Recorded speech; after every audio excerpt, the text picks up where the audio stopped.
किया और कलियुग के दोषों का वर्णन किया।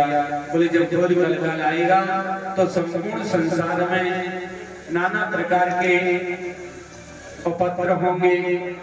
कभी जल बहुत बरसेगा, कभी सूखा पड़ेगी, प्रजा अनेक प्रकार से अकाल आदि से मृत्यु को प्राप्त होगी। राजन, जब घोर कलकाल आएगा तो धर्म का नाम नहीं होगा, लोग भगवान का नाम नहीं लेंगे। अनेक प्रकार के पाखंड में संसार के लोग बढ़ जाएंगे। कोई नाते रिश्तेदारी या कोई आपस में प्रेम का भाव किसी में नहीं रहेगा। सुर नर मुनि सबकी यही रीति, स्वार्थ लाभ करे सफरी। बिना स्वार्थ के कोई प्रेम नहीं करेगा आपस में। माता पिता पुत्र सब स्वार्थ के वशीभूत हो जाएंगे। भाई भाई का धन हरण करने में, भाई भाई की हत्या करने में पीछे नहीं होगा। सब अनाचार, अत्याचार, व्यभिचार और भ्रष्टाचार फैल जाएगा चारों तरफ। कलयुग के कारण जब कलयुग का चरम सीमा पर होगा, ना कहीं धर्म होगा, ना कहीं भगवान नाम होगा। सब लोग पाखंड में रत हो जाएंगे। सब लोग अपने को ब्रह्म ज्ञानी कहेंगे और कहीं भगवान नाम का, भगवान की कथा का, भगवान के यज्ञ का नामो निशान नहीं होगा। सब अपने को भगवान कहना आरंभ कर देंगे। अनेक पंथ हो जाएंगे। जो थोड़ा बढ़ जाएगा वही श्रेष्ठ माना जाएगा। ब्राह्मण अनेक प्रकार से, ब्राह्मण वेद विहीन, क्षत्रिय शक्तिहीन और वैश्य धनहीन हो जाएंगे। चारों ही गुण शूद्रों में आ जाएंगे। व्यासासन पर अनेक प्रकार से शूद्र व्यास गद्दी पर बैठ करके प्रवचन करेंगे। जो अशुद्ध अवस्था में व्यास गद्दी पर बैठ करके लोग नाना प्रकार के धर्म का उपदेश करेंगे। अपने को धर्मवान बतलाएंगे, दूसरे को विधर्मी कहेंगे। कलयुग में धीरे धीरे करके संपूर्ण आयु कम होती चली जाएगी, बल कम होता चला जाएगा, लंबाई चौड़ाई जीभ की कम होती चली जाएगी। बोले कलयुग का आदमी एक चने के पेड़ के नीचे बैठ करके आराम से सुस्ता लेगा। इतने पौने लोग हो जाएंगे। गाय की सेवा नहीं होगी, भेड़ बकरी पालना आरंभ कर देंगे लोग। गाय की मलमूत्र आदि का खान पान करना आरंभ कर देंगे।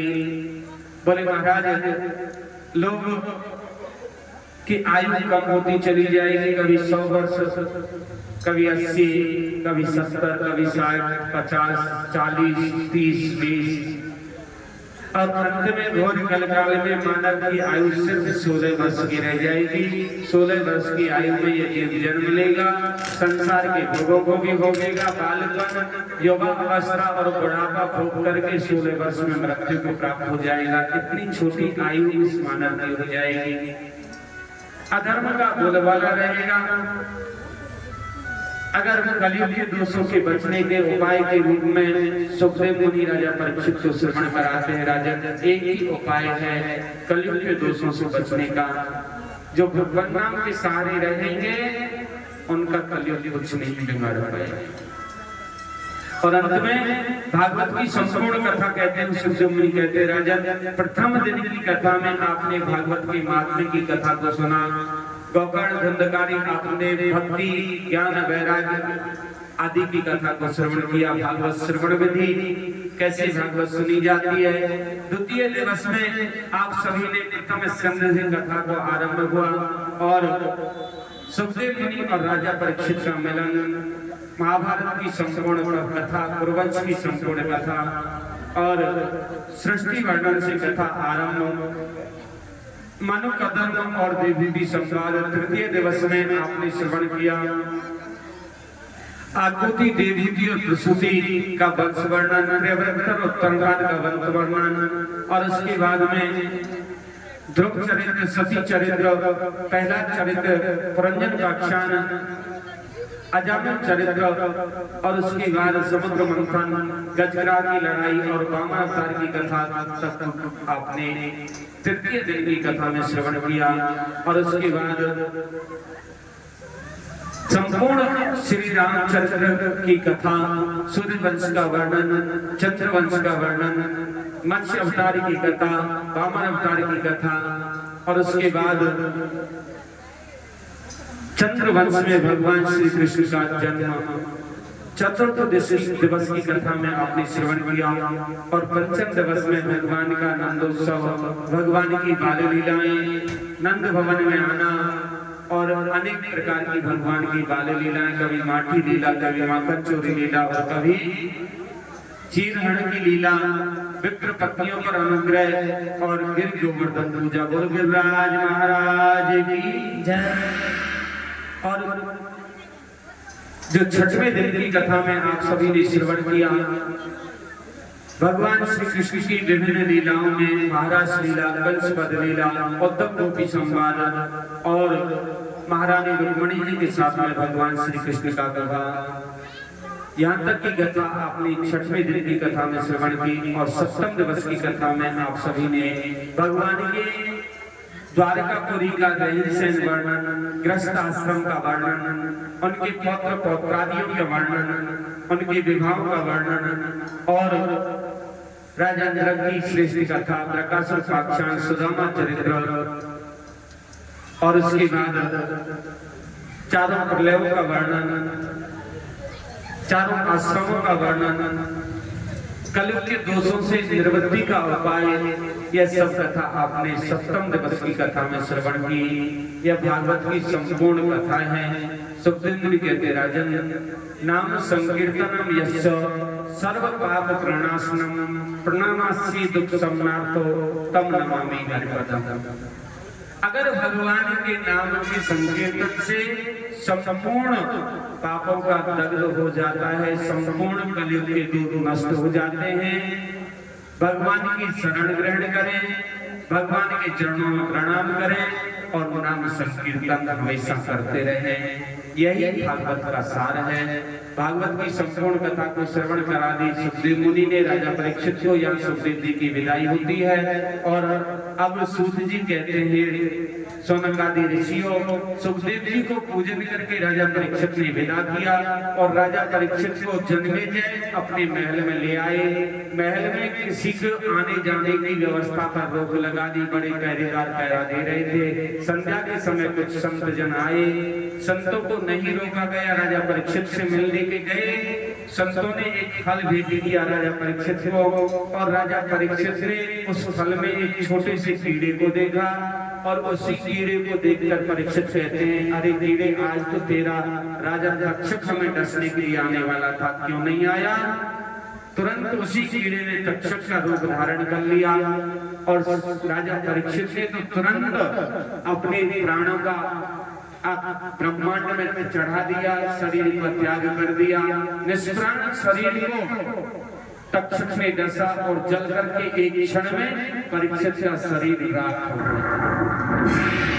जन्मेजय को जब मालूम पड़ा, तुरंत उन्होंने सर्प यज्ञ का आयोजन किया। तक्षक से बदला लेने के लिए, तक्षक का वध करने के लिए उन्होंने सर्प यज्ञ रचा।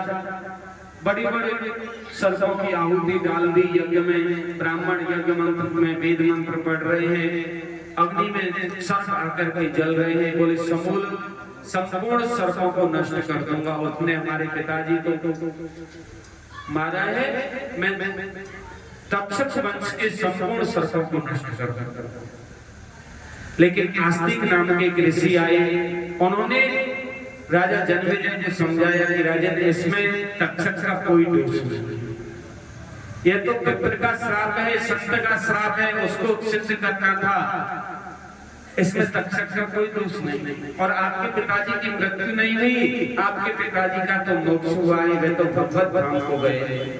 राजन, अब यज्ञ बंद कर, इन निरपराध सर्पों को मारना छोड़ दो।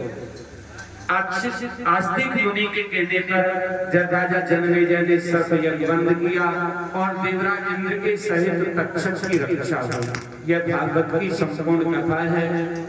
और अब आप सभी लोग भागवत जी का पूजन करेंगे, क्योंकि आज अंतिम पूजन है भागवत जी का।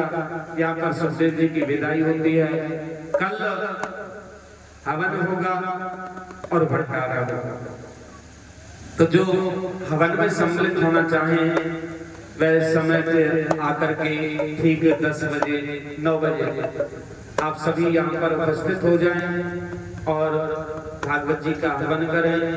और हवन के बाद फिर प्रसाद वितरण होगा, सबको भंडारा मिलेगा, तो सभी समय पर आएंगे। और दूसरी बात, हवन में जो भी आए तो अपनी सामग्री तो आपको वैसे मालूम है आपको लाना है, और ज्यादा नहीं, अपने थोड़ी थोड़ी सामग्री आप सभी लाएंगे जो हवन में आकर के बैठे हैं और हवन करेंगे। लेकिन समय का विशेष ध्यान रखेंगे, 9 बजे आपको उपस्थित होना पड़ेगा, जिससे कि 12 बजे तक हवन हो सके। कि 9 में धीरे धीरे करके आओगे, कोई 9 बजे, कोई 9:05 पर, कोई 9:10 पर, तो 9:30 तक हवन चालू हो जाए। ऐसी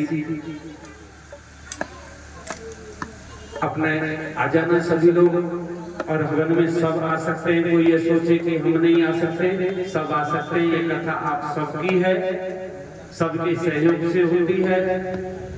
पहले भी कई वर्ष कथा हो चुकी, आप सब जानते हैं। यह कथा किसी एक की नहीं है, आप सबके सहयोग से यह कथा होती है। लेकिन कार्यकर्ता के रूप में अनीता सोनी और फूल सिंह सोनी जी मेहनत करते हैं। आप सबको इकट्ठा करना, व्यवस्था करना, ये सब ये करते हैं।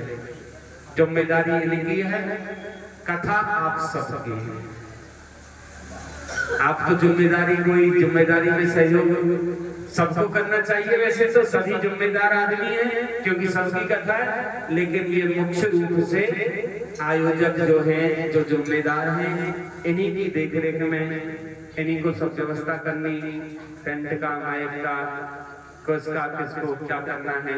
तो बार बार धन्यवाद फूल सिंह सोनी और अनीता सोनी जी के लिए, और फिर आप सब लोगों को बार बार धन्यवाद जो आपने अपने अमूल्य समय में से समय निकाल करके भागवत जी की कथा में 7 दिवस तक मुझे इतना ही प्रेम देते हो जब भी मैं आता हूँ। उसके लिए मैं आप सबका बहुत बहुत आभारी हूँ। और अब सभी लोग बड़े आनंद के साथ में भगवान का पूजन करेंगे, भागवत जी की पूजा करेंगे और आरती करके प्रसाद लेकर ही प्रस्थान करेंगे। सभी भक्त पूजन करने के बाद आरती करके प्रसाद लेकर ही प्रस्थान करेंगे। अब सब भक्त एक एक करके आएंगे और भागवत जी की पूजा करेंगे, क्योंकि कोई कथा हम श्रवण करते हैं तो उसके श्रवण करने के बाद कुछ दक्षिणा हम अर्पण करते हैं। तो आपने 7 दिवस तक भागवत जी की कथा श्रवण की है, तो जिसकी जैसी श्रद्धा हो, पत्र पुष्प, ऐसा जरूरी नहीं कि आपसे कुछ ऐसा हो कि आप अपना दें। जो आपकी श्रद्धा हो, पत्र पुष्प जरूर अर्पण करें। कुछ ना हो तो केवल फूल भागवत जी को अर्पण करें। अभी पूजा कर रहे हैं अनीता सोनी जी।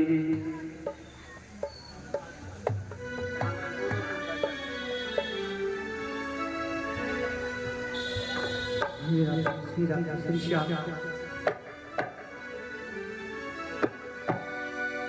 ये मिलन साथी का हमारा तुम्हारा,